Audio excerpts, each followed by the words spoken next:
ketika Jokowi terlihat diam saja saat Ahok akhirnya terzolimi dan masuk penjara. Padahal situasi saat itu sangat berbahaya. Salah sedikit saja bisa hancur negara karena provokasi orang-orang yang berbaju agama.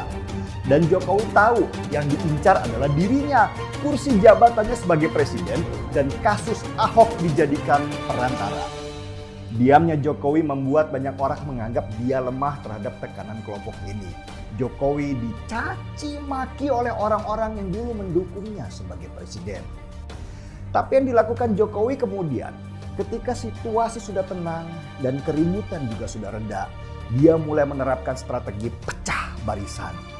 Satu persatu pentolan di kubu 212 ditangkap dengan berbagai kasus yang memang bagian dari kesalahan mereka sendiri. Saya nggak perlulah menyebutkan nama-nama mereka di sini. Anda pasti sudah tahu semua siapa mereka. Dan yang terakhir masuk sel adalah musuh paling kuat, yaitu Rizik Syihab, sang imam jumbo yang akhirnya dihajar habis-habisan dan organisasinya dibubarkan. Rizik sendiri akhirnya divonis bersalah dan harus menjalani hukuman 4 tahun penjara. Apa yang dilakukan Rizik memang mengerikan. Dosanya dia sejujurnya jauh lebih besar dari kesalahan dia karena berbohong bahwa dia kena corona.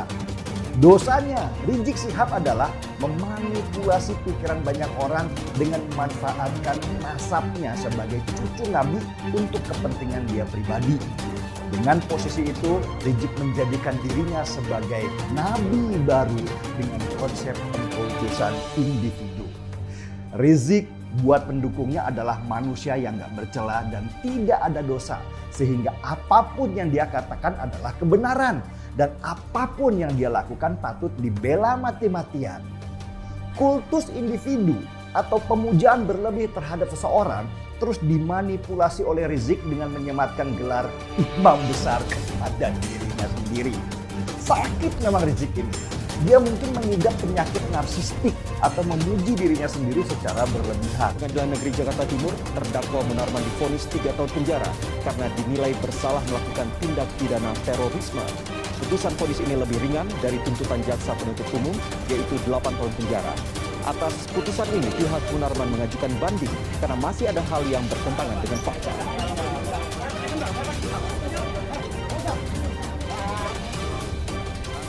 Fakta yang terbantahkan bahwa di sini terbukti Pak Munarman bukan teroris. Ya, beliau didakwakan, divonis dalam hal ini divonis terkait dengan pasal 13, yaitu menyembunyikan informasi. Di sini dilihat dapat didengar jelas tadi settingan tanda petik adalah 3 terdakwa yang lain divonis dulu, kemudian Pak Munarman dianggap tahu terkait dengan ketiga itu, kemudian divonis terkait pasal 13C. Jadi divonis 3 tahun dan pasti kita akan banding karena banyak fakta yang tadi kita sama-sama dengar